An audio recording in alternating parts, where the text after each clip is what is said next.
Hello everyone, welcome back to the channel. Today we are going to begin one of the most important periods of English literature, the Restoration Age. The Restoration Age starts in 1660 when King Charles II was restored to the England throne after the Puritan rule.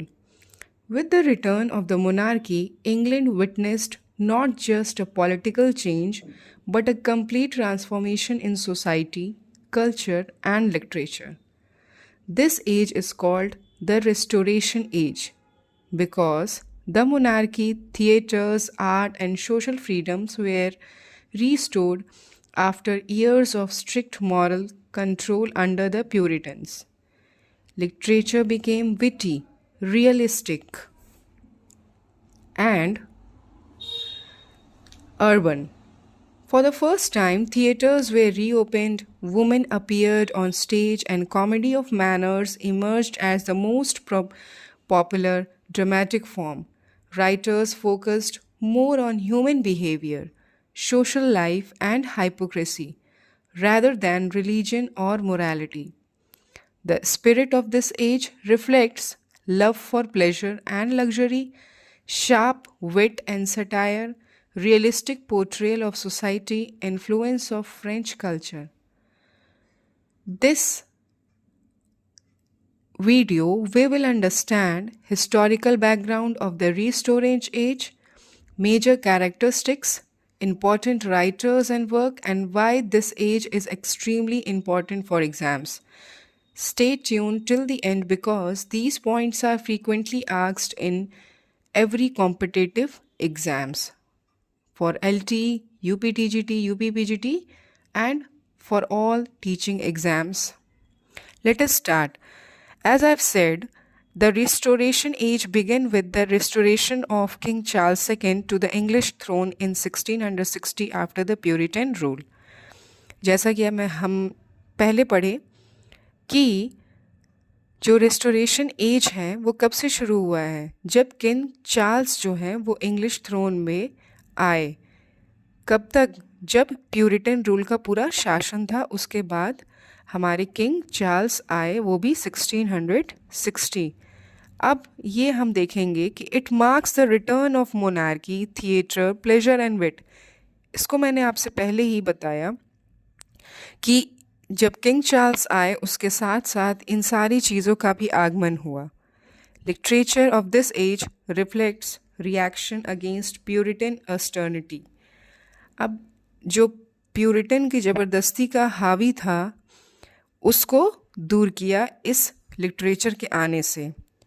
अब जो Puritan का rule था वो कब से कब तक चला था? वो था 1649 से 1660 तक. और ये किसके अंडर में चला था? Under Oliver Cromwell. Closed theatres and restricted arts. इन्होंने क्या किया था? सारे थिएटर्स को बंद कर दिया था, रिस्ट्रिक्ट कर दिया था आर्ट्स को. फिर 1660 में जब Charles second return from exile in France में जब ये लौटे तो जो फ्रेंच इन्फ्लुएंस था वो क्या लाया? वो रिफाइनमेंट लाया, विट लाया, रियलिज्म आया और साथ ही साथ सोफिस्टिकेशन आया. इसीलिए इस एज को हम लोग एज ऑफ ड्राइडन भी कहते हैं, द एज ऑफ रीज़न भी कहते हैं, और एज ऑफ रीज़न को अर्ली फेज भी कहते हैं. अब हम लोग कैरेक्टरिस्टिक्स पढ़ते हैं. अभी मैंने इंट्रोडक्शन में इतने सारे कैरेक्टरिस्टिक्स बताए थे, उसके अलावा भी बहुत सारे हैं. ये बहुत ही इम्पॉर्टेंट है. ये एजम्पशंस में और रीजंस वाले क्वेश्चन में ये आता है. हमको इसको पता होना चाहिए कि जो कैरेक्टरिस्टिक रिस्टोरेशन लिटरेचर में था वो विट एंड सटायर. इसमें क्या आता है कि शार्प, इंटेलेक्चुअल, ऑफन सिनिकल.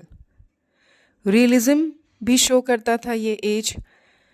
जो इसके लिटरेचर्स लिखे हुए थे क्या क्या था? Focus on real life, specially city life and court manners. जो भी रियलिटी थी रियल लाइफ की, जिसमें सिटी लाइफ कैसे जिया जा रहा है, जैसे कोर्ट मैनर्स हैं, उन सबको बिल्कुल क्लियरली फोकस्ड होकर लिखा जा रहा था. साथ ही साथ इमिटेशन ऑफ क्लासिकल मॉडल्स, उसके साथ साथ क्लासिकल मॉडल्स का भी रिफ्लेक्शन किया जा रहा था। किससे? वो लोग इन्फ्लुएंस थे ग्रीक और रोमन राइटर्स थे। और रिएक्शन अगेंस्ट प्यूरिटनिज्म, आपको पता ही है कि प्यूरिटनिज्म से ये लोग बहुत ज़्यादा परेशान हो गए थे, तो उनके अगेंस्ट में इन लोगों ने फोकस किया प्लेजर पे, लव पे और वर्ल्डली वैल्यूज़ पे।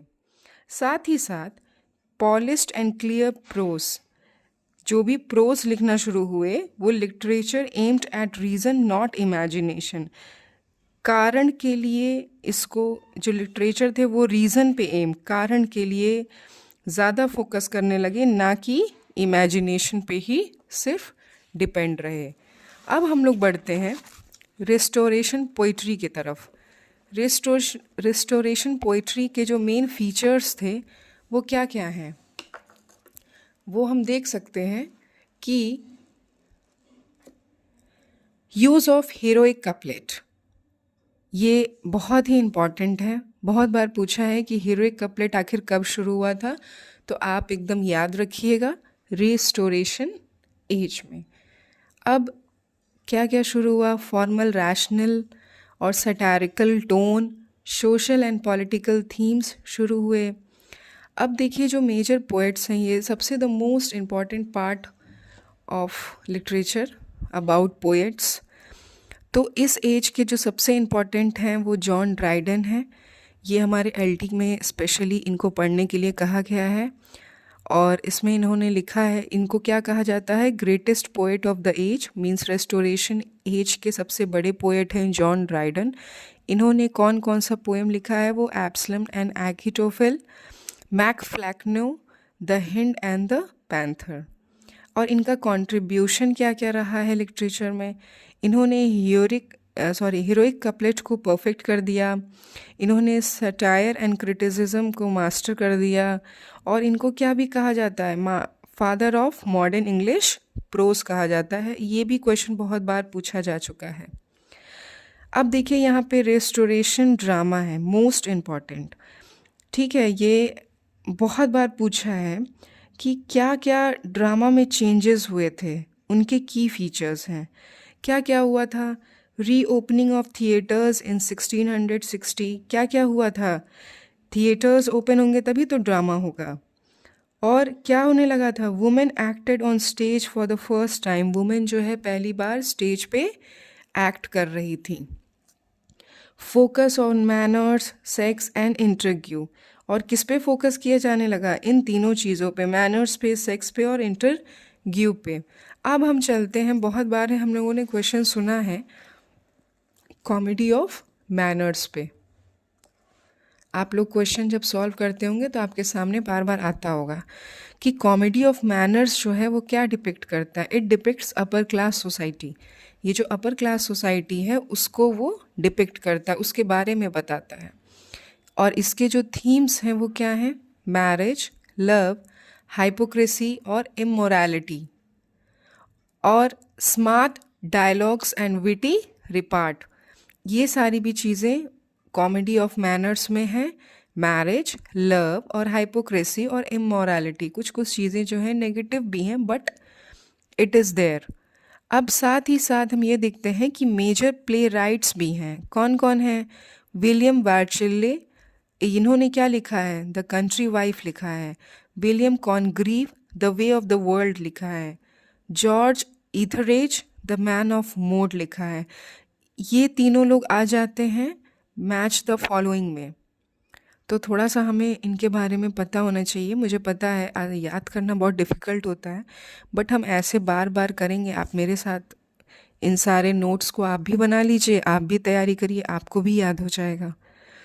साथ अब हम लोग पहुंचते हैं रिस्टोरेशन ट्रेजिडी। ये बहुत ही इम्पॉर्टेंट है, और इसको हीरोइक ट्रेजिडी भी कहा जाता है। और इसके थीम्स क्या हैं? Themes is of love and honour, और ये सारा जो ट्रेजिडी है वो हीरोइक कपलेट में लिखा हुआ है। और जो सबसे मेजर ट्रेजिडियन है वो कौन है? हमारे बहुत ही खास जो हमारे ग्रेटेस्ट पोएट हैं इस एज के, जॉन ड्राइडन। और इनका जो ये लिखा हुआ है ऑल फॉर लव ये ट्रेजेडी बहुत मोस्ट इम्पॉर्टेंट है, इससे क्वेश्चंस अभी इसको मैं डिस्कस करूँगी आगे फर्दर क्लासेस में। अब हम लोग चलते हैं रिस्टोरेशन प्रोज क्या क्या है। इनके जो फीचर्स थे वो क्लियर थे, लॉजिकल थे एंड सिंपल स्टाइल में थे, और इनका जो डेवलपमेंट था वो मॉडर्न प्रोज की तरह था। अब हम लोग इसके आगे बढ़ते हैं। जो इम्पॉर्टेंट प्रोज राइटर्स हैं ये बहुत ही इम्पॉर्टेंट है। ये जितने भी मैं बहुत ही सॉर्टेड पॉइंट्स बनाया है, हर एक पॉइंट बहुत कीमती है। अब देखिए, ये जॉन ड्राइडन, इनका जो है लिटरेरी क्रिटिसिज्म है an essay of dramatic Poaceae. John Locke, ये फिलॉसफी के फील्ड में है, an essay concerning human understanding. और भी बहुत लोग हैं, जेरेमी टेलर, थॉमस हॉब्स। ये पूछा जा सकता है कि कौन से एज के प्रोज राइटर्स हैं, तो ये आपको पता होना चाहिए। और रेस्टोरेशन एज एंड क्रिटिसिज्म, सबसे पहले तो इसमें क्या क्या हुआ ये पढ़ लेते हैं। इसमें जो है मॉडर्न लिटरेरी क्रिटिसिज्म की शुरुआत हुई, बिगिनिंग, और ये किस पे एम्फेसिस कर रहे थे? रूल्स पे, डेकोरम पे एंड क्लासिकल स्टैंडर्ड्स पे। साथ ही साथ Dryden is the first great English critic. अब देखिए, ड्राइडन जी जो हैं वो फर्स्ट ग्रेट इंग्लिश क्रिटिक भी हैं। अब हम पढ़ते हैं डिक्लाइन ऑफ रेस्टोरेशन स्पिरिट। अब देखते हैं कि क्यों आखिर डिक्लाइन होने लगा। Excessive immorality to public reaction, बहुत सारे लोग अब इसकी निंदा करने लगे क्योंकि थोड़ा सा इमोरल चीज़ों को ज़्यादा प्रेफरेंस जाने लगा था। जैसे कि हम देख सकते हैं, इन 1698 Jeremy Collier attacked restoration drama. ये जो है इन्होंने अटैक कर दिया था रेस्टोरेशन ड्रामा पे, और marked a shift toward sentimentalism in the 18th century. ये क्वेश्चन पूछा जाता है कि सेंटिमेंटलिज्म जो है कौन से सेंचुरी में मार्क किया गया था, तो आप बताएंगे 18th सेंचुरी में। ये बहुत बार आ चुका है question. Importance of restoration age, अब क्या क्या इम्पॉर्टेंस है ये हम पढ़ लेते हैं। The foundation of modern English pros, development of realistic drama, rise of satire and criticism, bridge between Renaissance and Augustan age. So, to conclude, the Restoration age, which marks a significant turning point in English literature, as we learned, it stored not only the monarchy but also theatres, artistic freedoms, and social life after the Puritan rule. And this age is also remembered for the rise of comedy of manners, sharp wit, satire and realism, influence of French culture, growth of modern prose and drama. इतनी सारी चीज़ें हम लोगों ने पढ़ी, तो I think आपको कुछ समझ में आया होगा। इसीलिए in next video we will move towards the 18th century and neoclassical age. If you found this video helpful, like, share and subscribe to the channel. Comment your doubts below. I'll reply to every genuine question. Thank you for watching and see you in the next lecture. Thank you.